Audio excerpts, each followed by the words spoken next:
Okay, so I can now control my Raspberry Pi remotely from my computer.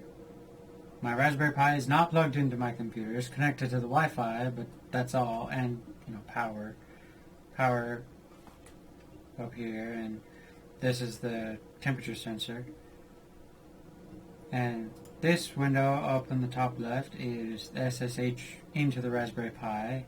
This is the webcam pointed at the Raspberry Pi, and this is my test client, and I can control it with this test client. So I can turn on relay 1 and light turns on. Turn on 2, turn on 3, and I can also turn them off. Turn off 2, turn off 3, and I can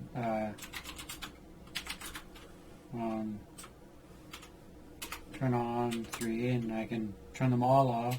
Turn off all. It works good. I'm very happy with this.